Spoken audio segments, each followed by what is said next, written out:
Hello students, welcome back. एक बार आप सबका फिर से स्वागत है।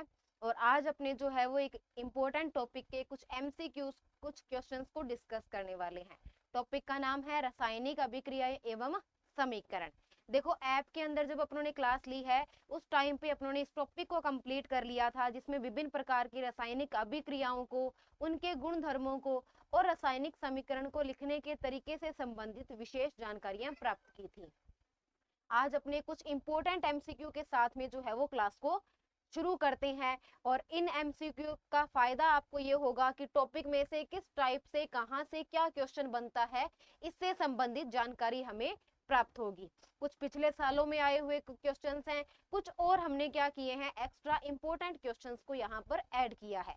तो करते हैं आज की क्लास को स्टार्ट। मेरे साथ में साथ के साथ आंसर देते हुए क्लास को अटेंड करें, तभी जाकर अपनी क्लास का जो है वो असली मजा आएगा। सिर्फ बैठे रहने से, देखने से जो है वो चीजें समझ में नहीं आती हैं। कुछ अपने भी दिमाग को एक्टिव कीजिए और साथ के साथ आंसर दीजिए अगर आपको वो क्वेश्चन आ रहा है।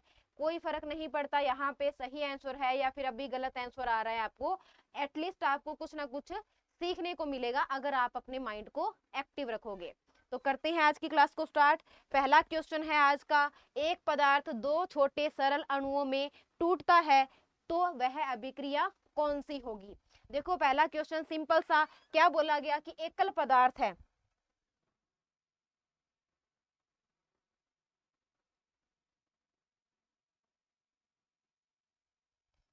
एक एकल पदार्थ है जो दो छोटे सरल अणुओं में टूट जाता है। अभिक्रिया पहचाननी है कि कौन सी होगी। क्या लिखा कि एकल अभिकारक, इधर लिख देते हैं साइड में, एकल अभिकारक। एकल अभिकारक को जब गर्म किया तो कितने पदार्थों में टूट गया, दो पदार्थ के अंदर या दो उत्पाद के अंदर। ठीक है, अब पहचानते हैं। सबसे पहले लिखा है अपघटनीय अभिक्रिया, विस्थापन, ऑक्सीकरण और संयुग्मन। अगर आपको इन सब के बारे में पता है तो क्वेश्चन बहुत ही आसान है। देखो, एकल अभिकारक हो और उत्पाद एक से ज्यादा बने, यानी एकल अभिकारक एक से अधिक उत्पाद में अगर टूट जाता है तो अभिक्रिया कौन सी होती है, अपघटनी। अपघटनी अभिक्रिया की परिभाषा क्या है, वह अभिक्रिया या वह रासायनिक अभिक्रिया जिसमें एकल अभिकारक एक से अधिक उत्पाद में टूट जाता है। इसके विभिन्न प्रकारों के बारे में भी अपनों ने ऐप की क्लास के अंदर चर्चा की है। दूसरा, विस्थापन क्या होता है। विस्थापन वह अभिक्रिया है जिसमें एक जो अभिकारक है वो दूसरे अभिकारक के द्वारा क्या कर दिया जाता है, विस्थापित कर दिया जाता है। ऑक्सीकरण क्या है, जहां पर ऑक्सीजन का योग हो या फिर हाइड्रोजन का क्या हो, निर्मोचन हो।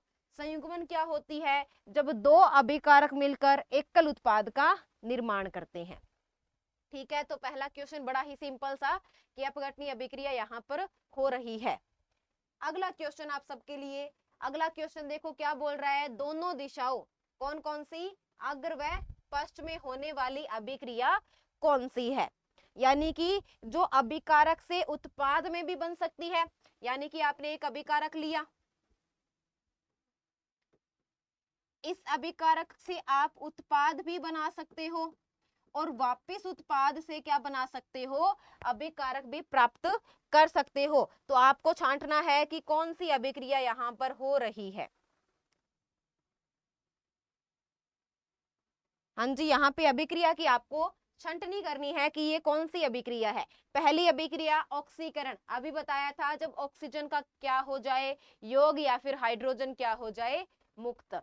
दूसरी, अपचयन, या तो हाइड्रोजन का योग हो जाए या फिर ऑक्सीजन का क्या हो जाए, निर्मोचन। देखो, छोटी छोटी परिभाषाएं यहाँ पे लिख देते हैं। ऑक्सीकरण, ऑक्सीजन का योग हो जाए, ऑक्सीजन का योग हो, अथवा हाइड्रोजन का निर्मोचन। ठीक है, अपचयन क्या होता है, ऑक्सीजन का निर्मोचन व हाइड्रोजन का योग।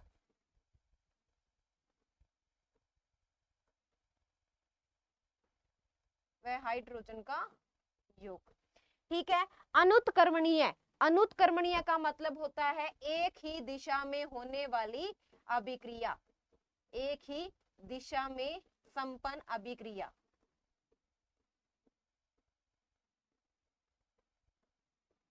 इररिवर्सिबल इसे बोला जाता है, यानी जिसको रिवर्स नहीं किया जा सकता। एक बार अगर अभिकारक उत्पाद में परिवर्तित हो गया तो दोबारा उत्पाद से अभिकारक नहीं बनेगा। ये है बच्चों हमारी उत्कर्मणीय। अतकर्मणीय नहीं है, ये क्या है? उत्कर्मणीय। उत्कर्मणीय क्या होती है? जब अभिक्रिया दोनों दिशा में हो, दोनों दिशा में होने वाली अभिक्रिया।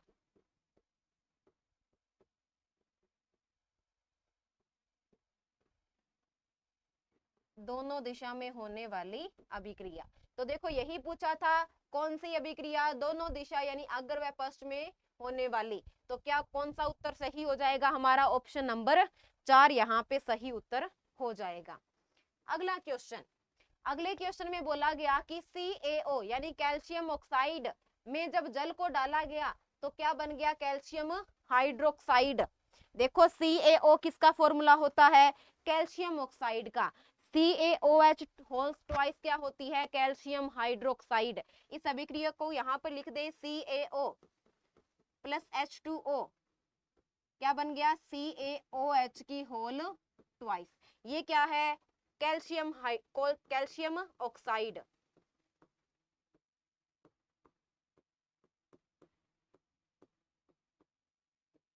Calcium oxide. और ये किसका सूत्र है? कैल्शियम हाइड्रोक्साइड का।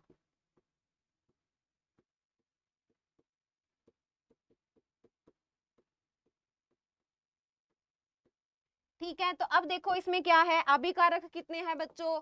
2 है। ये दोनों क्या है? अभिकारक है। दोनों अभिकारकों ने अभिक्रिया की और एकल उत्पाद का क्या कर दिया? निर्माण। ये कौन सी अभिक्रिया है? ये होती है संयोजन, संघनन, या फिर आप कॉम्बिनेशन रिएक्शन भी इसको बोल सकते हो। तो देखो ऑप्शन अपघटनी। अपघटनी में क्या होता है? एकल अभिकारक दो उत्पाद के अंदर टूट जाता है। लिख देते हैं, अपघटनी क्या होती है? एकल अभिकारक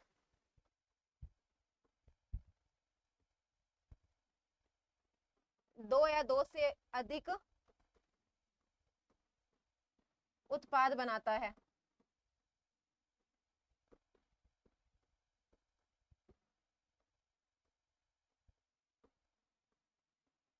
ना। दूसरी अभिक्रिया कौन सी है? विस्थापन। जब एक तत्व दूसरे तत्व को क्या कर दे?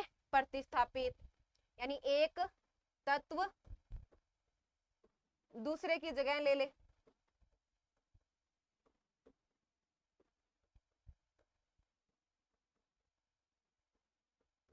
तीसरा क्या है? योगात्मक। यही हमारा क्या है? सही उत्तर। योगात्मक में क्या होता है?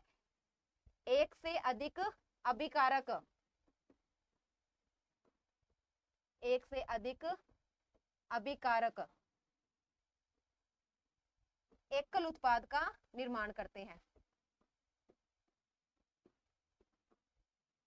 एकल उत्पाद का निर्माण करते हैं।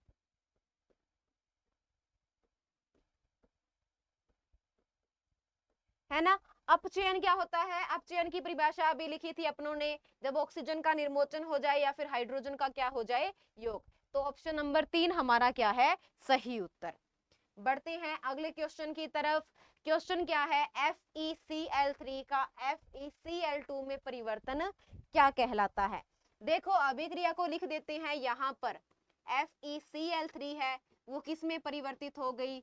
FeCl2 में। अब कैसे पता लगेगा कि यहाँ पे ऑक्सीकरण हुआ है, अपचयन हुआ है, अपघटन या फिर संयुग्मन? देखो अपघटन में तो एकल अभिकारक और एक से अधिक उत्पाद, तो अपघटन तो नहीं है। संयुग्मन में क्या होता है? दो से ज्यादा अभिकारक और एकल उत्पाद, तो यहाँ पे अपघटन और संयुग्मन दोनों ही नहीं होंगे। यहाँ पे संभव क्या है कि या तो ऑक्सीकरण हुआ है या फिर क्या हुआ है?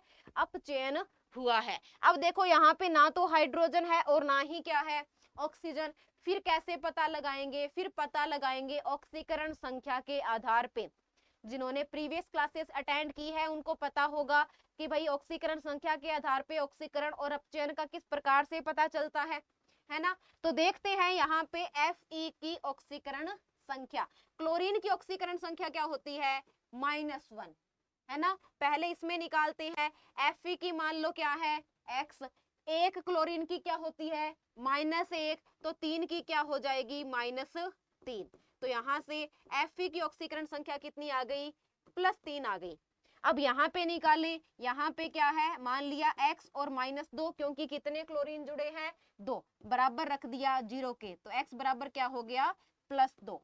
तो देखो यहाँ पे +3 से +2 ऑक्सीकरण अवस्था आ रही है, यानी ऑक्सीकरण अवस्था क्या हो गई कम हो गई। जब कभी भी ऑक्सीकरण अवस्था कम हो जाए तो वहां पर कौन सी अभिक्रिया होती है, अपचयन हो जाता है।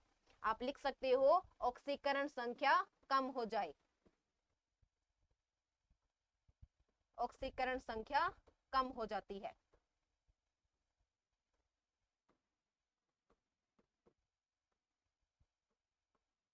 ऑक्सीकरण संख्या क्या हो जाती है बच्चों कम। ऑक्सीकरण कब होगा, जब ऑक्सीकरण संख्या क्या हो जाए बढ़ जाए।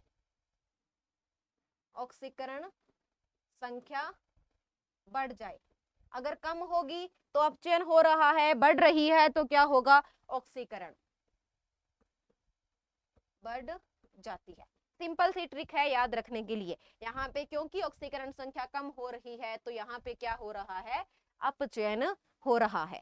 ठीक है, अगला क्वेश्चन, अगला क्वेश्चन है इलेक्ट्रॉन त्यागने वाला यानी इलेक्ट्रॉन को मुक्त करने वाला पदार्थ क्या कहलाता है।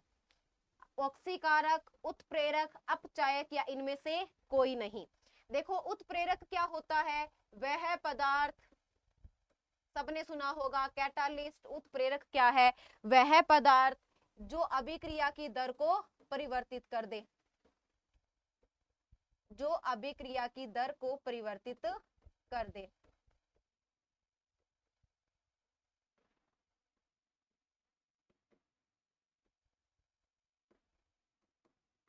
है ना। अब बच क्या गया हमारे पास में, या तो ऑक्सीकारक होगा या फिर क्या होगा अपचायक होगा। तो देखो बच्चों क्या होता है, जिस पदार्थ का ऑक्सीकरण होता है वो क्या कहलाता है अपचायक। अगर एक उदाहरण पिछले वाला ही अपने ले लें, उदाहरण के लिए उदाहरण से समझें, तो उदाहरण मैंने लिया FeCl3, ये परिवर्तित हो गया किसमें FeCl2 में।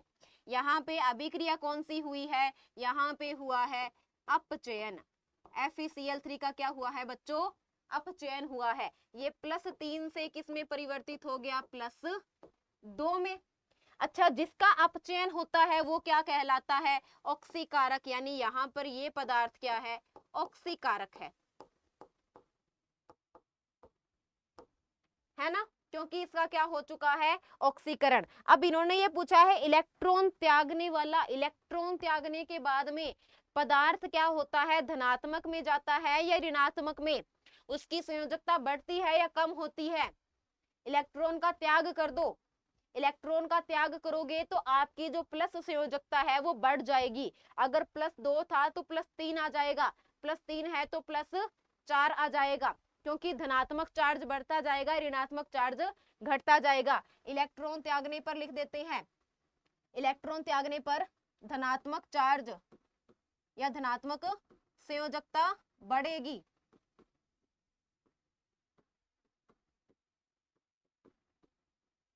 धनात्मक संयोजकता बढ़ेगी। क्या यहाँ पे संयोजकता बढ़ी है, नहीं बढ़ी, क्योंकि यहाँ पे संयोजकता +3 से +2 में क्या हो गई कम। तो आप बोल सकते हो धनात्मक संयोजकता कम हो गई।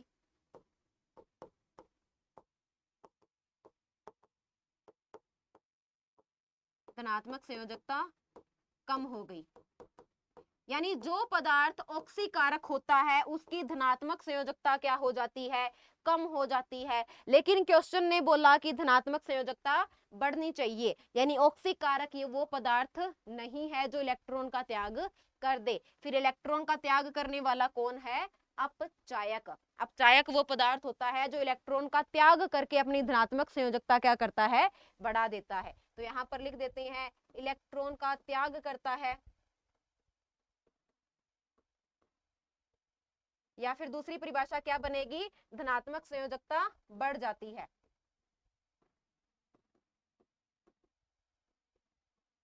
धनात्मक संयोजकता बढ़ जाए, इसकी परिभाषा क्या बनेगी? इलेक्ट्रॉन को ग्रहण करने वाला, इलेक्ट्रॉन को ग्रहण करने वाला, या फिर जिसकी धनात्मक संयोजकता क्या हो जाए? कम।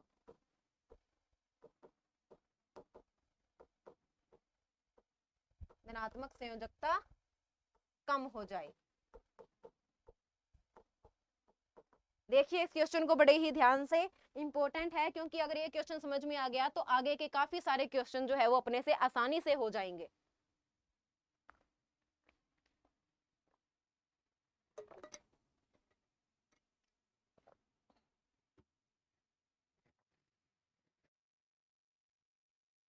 हाँ जी, बढ़ते हैं अगले क्वेश्चन की तरफ।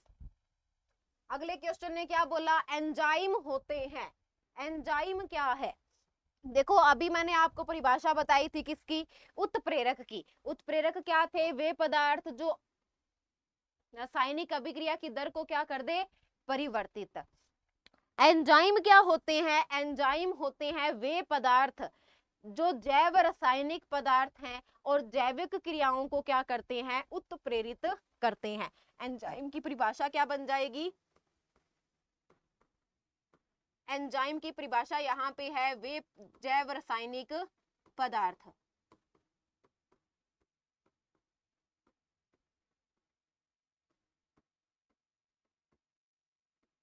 जो जीवों में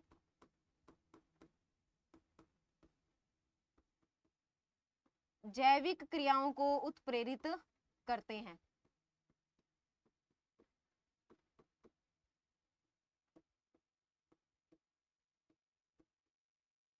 उत्प्रेरित करते हैं। ठीक है, तो ऑप्शन देखो, ऋणात्मक उत्प्रेरक, धनात्मक उत्प्रेरक, स्वतः उत्प्रेरक या फिर उत्क्रमणीय जैव उत्प्रेरक। तो जाहिर सी बात है जैव उत्प्रेरक शब्द किसमें लगा है? इसी ऑप्शन में। तो यही ऑप्शन क्या है हमारा सही उत्तर, क्योंकि एंजाइम रिवर्सिबल होते हैं, अभिक्रिया को दोनों दिशा के अंदर वो अग्रसर कर सकते हैं। ठीक है, अगला क्वेश्चन, कोयले के दहन से CO2 का निर्माण कौन सी अभिक्रिया है? क्या बनाना है? कोयले का दहन करना है और कोयले के दहन से क्या बनानी है? Carbon dioxide. तो लिख देते हैं कोयला यानी कि कार्बन किसकी उपस्थिति में जलेगा? ऑक्सीजन की उपस्थिति में, और ऑक्सीजन की उपस्थिति में जलकर क्या बनाएगा? कार्बन डाइऑक्साइड, है ना। कार्बन डाइऑक्साइड यानी कि जो धुआं है वो बनता है, सबने देखा है। लकड़ी ले लो, कोक ले लो, कोयला ले लो, कुछ भी जलाओ ऑक्सीजन की उपस्थिति में जलेगा और एक गैस बनाएगा, कौन सा? Carbon dioxide. अब यहाँ पे देखो ये दोनों क्या है? अभिकारक, और ये क्या है बच्चों? अपना उत्पाद। तो जाहिर सी बात है दो अभिकारक मिलके एकल उत्पाद का निर्माण कर रहे हैं। अभिक्रिया कौन सी है? योगात्मक। लगभग सभी बच्चों का ये क्वेश्चन हो रहा है, इसका मतलब आपको कॉन्सेप्ट जो है वो सही तरीके से समझ आ रहे हैं। ठीक है, आगे चलते हैं। अगला क्वेश्चन आप सबके लिए, लोह चूर्ण पर तनु HCl डालने से क्या होता है? लोह चूर्ण यानी कि आयरन के ऊपर आपने क्या डालना है? HCl। HCl क्या होता है? हाइड्रोक्लोरिक एसिड, जो एक क्या है? प्रबल अम्ल है। अब अभिक्रिया लिख के देखते हैं कि क्या बनेगा। ये ले लो, आयरन ले लिया, इसमें क्या डाल दिया अपनों ने? HCl। HCl डालने से यहाँ पर एक अभिक्रिया हुई और अभिक्रिया में क्या बना? FeCl2+ में हाइड्रोजन गैस। ये तीर का निशान सबको पता है क्या दिखाता है? गैस के निर्माण को। तो देखो अभिक्रिया में क्या हुआ?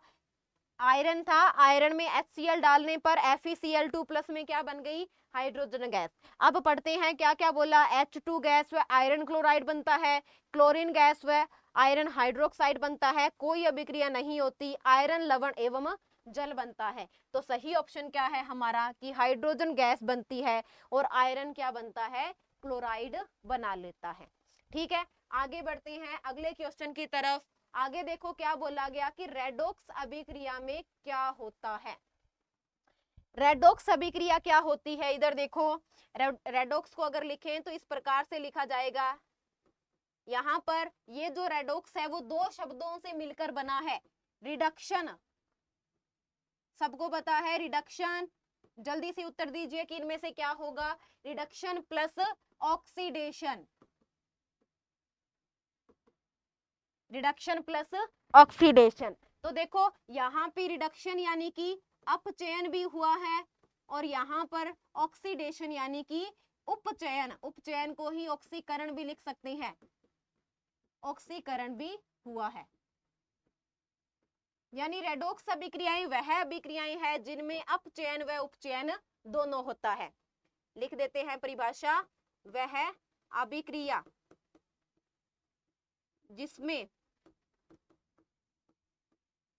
अपचयन व उपचयन एक साथ हो, एक साथ हो, उस अभिक्रिया को क्या कहा जाएगा अपने, रेडॉक्स अभिक्रिया। तो ऑप्शन पढ़ लेते हैं, केवल ऑक्सीकरण, केवल अपचयन, ऑक्सीकरण एवं अपचयन दोनों। ये हमारा क्या है, सही उत्तर।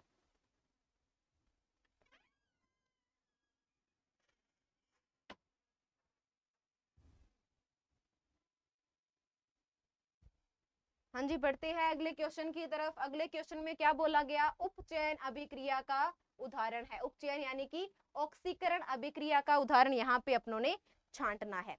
देखो पहला ऑप्शन क्या है, संक्षारण। संक्षारण को क्या कहा जाता है, जंग लगना। संक्षारण को क्या बोलेंगे अपने, जंग लगना। विकृत गंधिता यानी कि भोजन का खराब हो जाना, भोजन का खराब हो जाना।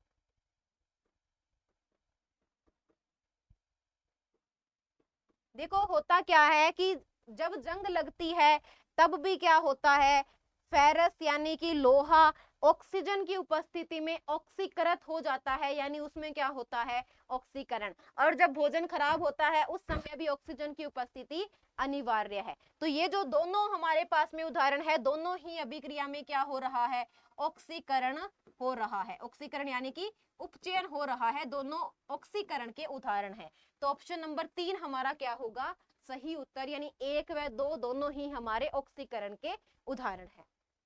आगे बढ़ते हैं, निम्न में से कौन सा रासायनिक परिवर्तन का एक उदाहरण है। रासायनिक परिवर्तन, सबसे पहले आपको पता होना चाहिए कि परिवर्तन कितने प्रकार के होते हैं, 2 प्रकार के, भौतिक परिवर्तन व रासायनिक परिवर्तन। अब दोनों में अंतर क्या है, दोनों की परिभाषाएं क्या है, तभी आपको ये क्वेश्चन समझ आएगा। ऑप्शन पढ़ते हैं, प्रिज्म में से श्वेत प्रकाश के गुजरने पर उसका 7 रंगों में विभक्त हो जाना। दूसरा है सब्जियों को पकाने पर उनका मुलायम हो जाना। तीसरा है नमक का पानी में घुलना। और चौथा है छानी हुई मिट्टी को सूखने पर भंगुर हो जाना। तो पहले हम यहाँ पे परिभाषा लिखते हैं किसकी, रासायनिक परिवर्तन की और भौतिक परिवर्तन की। रासायनिक परिवर्तन क्या होता है, वह परिवर्तन जिसमें किसी नए गुणधर्म वाले पदार्थ का निर्माण हो।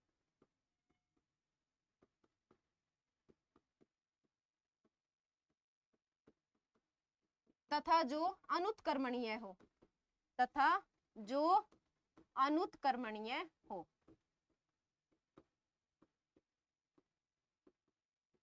ये परिभाषा किसकी है, रासायनिक परिवर्तन की। यहीं पर परिभाषा लिख देते हैं किसकी, भौतिक परिवर्तन की। भौतिक परिवर्तन क्या होता है, वह परिवर्तन जिसमें किसी नए गुणधर्म वाले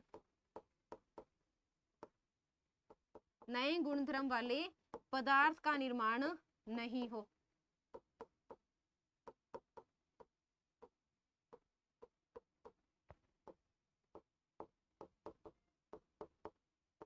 तथा जो उत्क्रमणीय हो।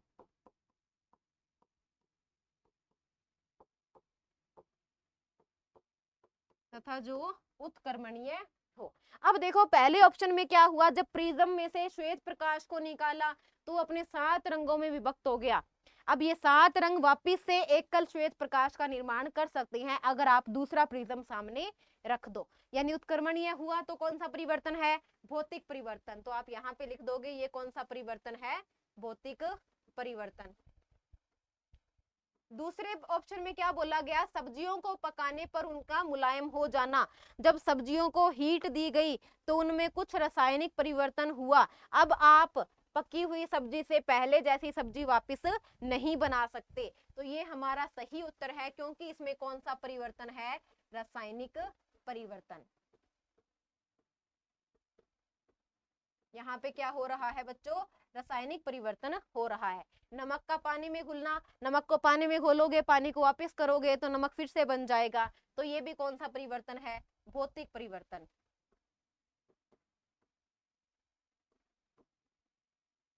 आगे क्या है, छानी हुई मिट्टी को सूखने पर भंगुर हो जाना, वापस पानी मिला दो पहले जैसी हो जाएगी। तो ये भी कौन सा परिवर्तन है, भौतिक परिवर्तन। अगले क्वेश्चन की तरफ, किस प्रकार के परिवर्तन में एक नया पदार्थ बनता है। अभी परिभाषा लिखी थी, किसमें नया पदार्थ बनता है, रासायनिक परिवर्तन में। तो सीधा सीधा उत्तर हो जाएगा रासायनिक परिवर्तन में। भौतिक परिवर्तन में नए गुणधर्म वाले नए पदार्थ का निर्माण नहीं होता। बहुत ही अच्छा, आप सब एक साथ जो है वो क्वेश्चंस को देख रहे हैं, अटेम्प्ट कर रहे हैं। देखिए, निम्न में से कौन सी अभिक्रिया उत्क्रमणीय प्रकार की हो सकती है। उत्क्रमणीय यानी जो आपने उत्पाद बनाया है उससे वापिस आप क्या बना सकते हो, अभिकारक बना सकते हो। ऐसा किसमें होता है, देखो अभी अपनों ने किया था, ऐसा संभव है किसके अंदर, ऐसा संभव है हमारे भौतिक परिवर्तन के अंदर।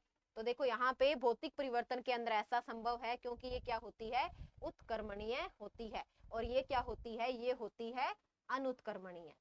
ठीक है, तो अब यही क्वेश्चन में पूछा गया था कि किसमें संभव है, भौतिक परिवर्तन के अंदर। रासायनिक परिवर्तन में संभावना बहुत कम होती है। आगे बढ़ते हैं, अगला क्वेश्चन, निम्न में से भौतिक परिवर्तन का उदाहरण है, बर्फ का पिघलना, लकड़ी को काटना, पानी में नमक का मिलाना, जल का वाष्प में परिवर्तित होना। बर्फ अगर पिघलेगी, उसको वापिस रेफ्रिजरेटर में रख दो, फिर से क्या होगी, बर्फ बन जाएगी। लकड़ी को काटोगे, सिर्फ लकड़ी का आकार परिवर्तित हुआ है, कोई नया वहां पे उत्पाद नहीं बना। पानी को जब पानी में नमक को घोला तो वापिस नमक बनाया जा सकता है। जल वाष्प में परिवर्तित हुआ, टेम्परेचर कम कर दो, वापिस क्या होगा, द्रव अवस्था में आ जाएगा। तो ये सारे उदाहरण किसके हैं, भौतिक परिवर्तन के। आगे बढ़ते हैं, अगला क्वेश्चन, निम्न अभिक्रिया किसका उदाहरण है। अभिक्रिया क्या है, 4NH3 plus 5O2 is equal to NO plus में 6H2O। अब आपको यहाँ पे ये देखना है कि इन विस्थापन हो रहा है, संयोजन हो रहा है, अपचयन हो रहा है, या फिर क्या हो रहा है, उदासीनीकरण। तो पहले अभिक्रिया को लिख लेते हैं। यहाँ पे सिंपल अभिक्रिया मैंने लिखी बिना संतुलित किए, सिर्फ समझने के लिए। क्या हुआ, NO प्लस H2O बन गया। NH3 किस में परिवर्तित हो गया, NO के अंदर। ठीक है, अब देखो यहाँ पे क्या हो रहा है, और यहाँ से O2 परिवर्तित हो गया किसमें, H2O के अंदर। ये अभिक्रिया हुई। अब यहाँ पे देखते हैं कि नाइट्रोजन की संयोजकता कितनी है। यहाँ पे नाइट्रोजन की संयोजकता है -3। कितनी है बच्चों, -3। यहाँ पे कितनी है, +2। यहाँ पे क्या बन गई है, +2, यानी कि -3 से कहां पर चले गए आप, +2 की तरफ। नीचे देखो ऑक्सीजन, यहाँ पे संयोजकता कितनी थी, 0। यहाँ पे संयोजकता कितनी हो गई, -2, यानी कि यहाँ पे संयोजकता में क्या हुई है, कमी हुई है। दिख रहा है सबको, संयोजकता में क्या हो गई, कमी, संयोजकता में कमी। दूसरा आप ये भी देख सकते हो कि हाइड्रोजन का क्या हुआ है, योग हुआ है, हाइड्रोजन का योग। और हाइड्रोजन का योग यदि हो जाए तो वो कौन सी अभिक्रिया होगी, अपचयन। यानी कि एक तो हमारे पास में कौन सी अभिक्रिया बन गई, अपचयन। क्या यहाँ पे संयोजन हुआ है, संयोजन अगर होता तो दो अभिकारक मिलके एकल उत्पाद का निर्माण करते, तो यहाँ पे संयोजन नहीं है। अब देख लेते हैं उदासीनीकरण। उदासीनीकरण कब होता है, जब अम्ल और क्षार क्या करे, अभिक्रिया, और बनने वाला उत्पाद क्या हो, उदासीन हो। तो यहाँ पे उदासीनीकरण अभिक्रिया भी नहीं है। विस्थापन, हाइड्रोजन को विस्थापित कर दिया किसने, ऑक्सीजन ने। ये लिख सकते हो, हाइड्रोजन का विस्थापन कर दिया किसने, ऑक्सीजन ने, ऑक्सीजन के द्वारा, यानी कि यहाँ पर एक अभिक्रिया कौन सी हो रही है, विस्थापन। तो क्या होगा सही उत्तर, सही उत्तर होगा ऑप्शन 1 व 3, यानी यहाँ पे विस्थापन भी हो रहा है और अपचयन भी हो रहा है। आगे बढ़ते हैं, सबसे छोटी पूर्णांक संख्या के गुणांक लगाकर दोनों तरफ परमाणुओं की संख्या बराबर करके अभिक्रिया को संतुलित करने की विधि क्या कहलाती है। सिर्फ आपने गुणांक लगा लगा के चेक करना है, एक तरफ पहले अभिकारक में लगाए, फिर उत्पाद में लगाए और चेक किया कि क्या परमाणु बराबर हुए। इस विधि को आपको पता है, अपनों ने पहले बड़े अच्छे से कर रखा है उदाहरण के साथ में। इसे कहा जाता है hit and trial Vidhi. Hit मतलब लगाओ और ट्राई करके देखो कि क्या संयोजकता पूरी हुई, क्या परमाणु पूरे हुए, तो इसे बोला जाता है बच्चों हिट एंड ट्रायल विधि। आगे बढ़ते हैं, निम्न में से कौन सी अभिक्रिया अपौपचाय यानी कि रेडॉक्स नहीं है, इसको हाईलाइट कर लो, क्या पूछा है, नहीं पूछा है। तो देखते हैं सारी अभिक्रियाओं को। अच्छा, इसके अंदर देखो KClO3, इससे क्या बना, KCl प्लस में 3O2, फिर क्या है KBr प्लस में Cl2, क्या बन गया KCl plus Br, BaCl2 Na2SO4, इससे बन गया NaCl और BaSO4। अब यहाँ पे कैसे पता चलेगा, संयोजकता को चेक करके देखो, उसी से आपको अंदाजा हो जाएगा। यहाँ पे देखो क्या हुआ है, KClO3 दो उत्पाद बना रहा है, KCl, और एक क्या बना रहा है, O2 बना रहा है। यहाँ से KCl में से ऑक्सीजन को रिमूव हो गया, इसका मतलब वहां पे ऑक्सीकरण हुआ। दूसरा यहाँ पे क्या हो रहा है, पोटेशियम का जो संयोजकता है वो कम हो रही है, पहले कितनी थी -1 और -6 +7 थी, लेकिन अब उसकी कितनी हो चुकी है, सिर्फ और सिर्फ +1, यानी कि ये रेडॉक्स अभिक्रिया है। यहाँ पे क्या हो रहा है, देखो 2KBr प्लस Cl, यहाँ पे क्लोरीन की संयोजकता 0 है, यहाँ पे क्या हो गई -1, यहाँ पे पोटेशियम की +1 संयोजकता है, यहाँ पर भी कितनी है +1, लेकिन यहाँ पे क्लोरीन की संयोजकता में क्या आ गया, परिवर्तन। यहाँ पे Br की संयोजकता क्या थी, -1 थी, लेकिन यहाँ पे क्या हो गई 0, तो यहाँ पे भी रेडॉक्स हुआ।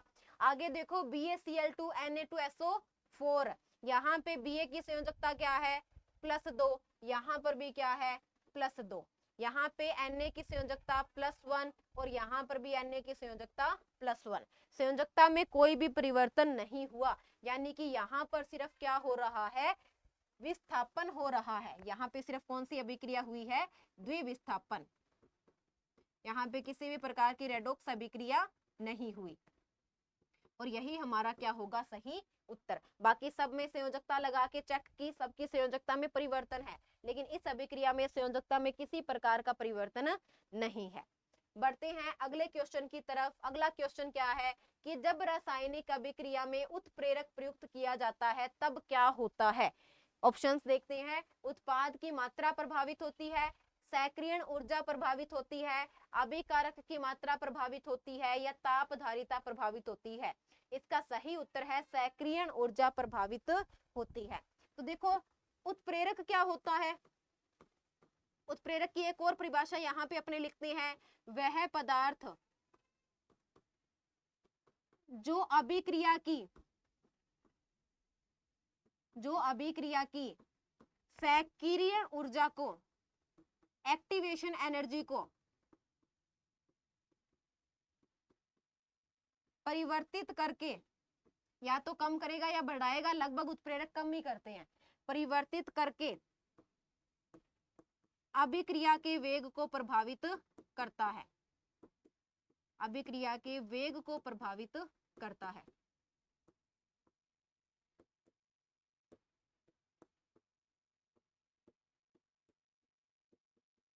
ठीक है, तो अपने को पता चल गया क्या प्रभावित होगी, एक्टिवेशन एनर्जी यानी कि सक्रियण ऊर्जा। अगला क्वेश्चन आप सबके लिए, निम्न में से कौन सा उत्प्रेरण का प्रकार नहीं है। देखते हैं उत्प्रेरण के प्रकार, समांगी, विषमांगी, कृत्रिम और एंजाइम। देखो उत्प्रेरण दो प्रकार का होता है, समांगी उत्प्रेरण और विषमांगी उत्प्रेरण। लिख देते हैं उत्प्रेरण के प्रकार।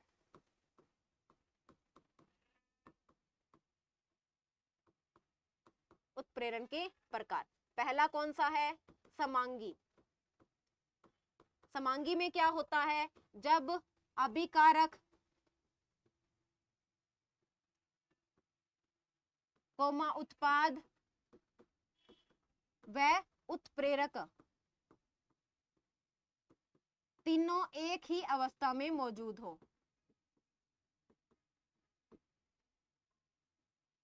तीनों एक ही अवस्था में उपस्थित हो।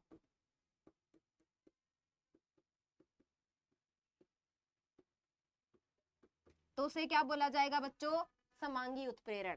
दूसरा प्रकार कौन सा है, विषमांगी उत्प्रेरण। विषमांगी उत्प्रेरण क्या है, जब अभिकारक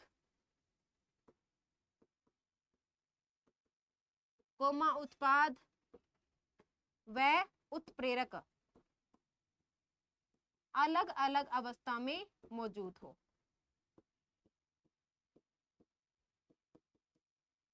अलग अलग अवस्था में उपस्थित हो। तो ये प्रकार कौन सा हो जाएगा, विषमांगी। तीसरा प्रकार कौन सा है, एंजाइमी उत्प्रेरण। एंजाइम उत्प्रेरण किसमें होगा, जीवों के अंदर। थोड़ी देर पहले अपनों ने समझा था। यानी ये तीनों तो क्या है, उत्प्रेरण के प्रकार हैं, लेकिन ऑप्शन नंबर 3 कृत्रिम उत्प्रेरण कोई भी उत्प्रेरण का प्रकार नहीं बनाता है। ठीक है, बढ़ते हैं अगले क्वेश्चन की तरफ। अगला क्वेश्चन क्या कह रहा है, निम्न में से विषमांगी उत्प्रेरण का उदाहरण क्या है। देखो अभी अभी अपनों ने परिभाषा लिखी थी विषमांगी उत्प्रेरण की, जब अभिकारक उत्पाद और उत्प्रेरक क्या हो, अलग अलग अवस्था में, उसे आप क्या कहोगे, विषमांगी उत्प्रेरण। तो देखो अभिक्रिया के अंदर पहले क्या है, H2S कौन सी अवस्था में, गैसीय अवस्था में। O2 भी कौन सी अवस्था में है, गैसीय अवस्था में। जो उत्प्रेरक लिया है वो भी कौन सी अवस्था में है, गैसीय अवस्था में। और जो उत्पाद बना है वो भी कौन सी अवस्था में है, हमारी गैसीय अवस्था में। तो सबकी अवस्था समान है, तो ये कौन सा होगा, समांगी उत्प्रेरण। समांगी उत्प्रेरण। आगे देखो दूसरा ऑप्शन, ये लिक्विड है, ये भी लिक्विड है, ये भी लिक्विड है, ये क्या है, ये एक्वस है, AQ। AQ का मतलब ही जलीय अवस्था होती है। तीनों की अवस्था फिर से क्या है, समान। तो ये भी किसका उदाहरण है, समांगी उत्प्रेरण का। पहला और दूसरा दोनों क्या है, समांगी उत्प्रेरण के उदाहरण है। तीसरा देखो, गैस अवस्था, गैस अवस्था, सॉलिड अवस्था और क्या है, गैस अवस्था। यहाँ पे इसकी अवस्था क्या हो गई बच्चों, परिवर्तित। तो ये किसका उदाहरण है, विषमांगी उत्प्रेरण का। विषमांगी उत्प्रेरण। तीसरा देखो, एक्वस, लिक्विड, लिक्विड, एक्वस। तो यहाँ पे फिर से कौन सा उत्प्रेरण है, समांगी। तो इनमें से ऑप्शन नंबर 3 में क्या है बच्चों, विषमांगी उत्प्रेरण हो रहा है। अभी थोड़ी देर पहले अपनों ने समांगी और विषमांगी की जो परिभाषा है वो लिखी थी। बढ़ते हैं अगले क्वेश्चन की तरफ। अगले क्वेश्चन में बोला गया कि लोहे से बनी धातु पर जंग लगना कहलाता है क्या। थोड़ी देर पहले बताया था कि जब लोहे पर जंग लगता है तो उस समय क्या होता है, संक्षारण उसे कहा जाता है। और इस दौरान क्या होता है, ऑक्सीकरण संपन्न होता है। तो ऑप्शन बढ़ते हैं, संक्षारण। और यह एक भौतिक व रासायनिक परिवर्तन है। भौतिक परिवर्तन नहीं होता, सिर्फ कौन सा परिवर्तन है, रासायनिक। विघटन, और यह एक रासायनिक परिवर्तन है, विघटन नहीं होता है। संक्षारण, और यह एक रासायनिक परिवर्तन है। ये हमारा क्या है, सही उत्तर। तो जंग लगना क्या है, लिख देते हैं। जंग लगने के दौरान क्या क्या होता है, जंग लगना एक क्या है, रासायनिक परिवर्तन है। रासायनिक परिवर्तन, उसके साथ साथ ये किसका उदाहरण है, ऑक्सीकरण अभिक्रिया का। और इस समय क्या होता है, इसे संक्षारण भी कहा जाता है। ये तीनों जो है जंग लगने के दौरान अभिक्रियाएं संपन्न होती है। ठीक है, बढ़ते हैं अगले क्वेश्चन की तरफ। अगला क्वेश्चन क्या बोल रहा है कि कौन सी जंग रोकथाम की एक विधि है। अगर आप चाहते हो कि लोहे पर जंग लगने से बचाया जाए तो क्या क्या विधियों को काम में लिया जा सकता है। तो एक लिस्ट यहाँ पे अपने बना लेते हैं, जंग की रोकथाम की विधियां।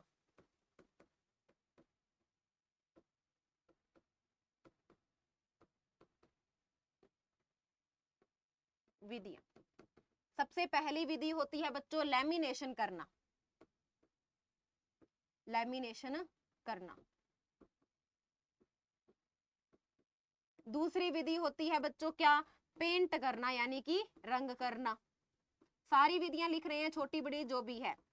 तीसरी विधि क्या होती है, तीसरी विधि बच्चों होती है गैल्वेनीकरण। गैल्वेनीकरण क्या होता है अभी बताएंगे। ये गैल्वेनीकरण भी क्या है, एक संक्षारण को रोकने की विधि। होता क्या है कि इस दौरान अधिक सक्रिय जिंक धातु का लेपन आयरन के ऊपर कर दिया जाता है।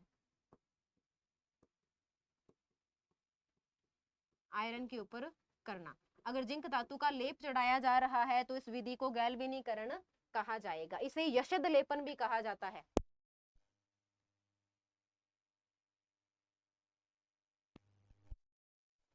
गैल्वेनीकरण को यशद लेपन भी कहा जा सकता है। तो यहाँ पे सही उत्तर क्या होगा हमारा, गैल्वेनीकरण यानी कि यशद लेपन।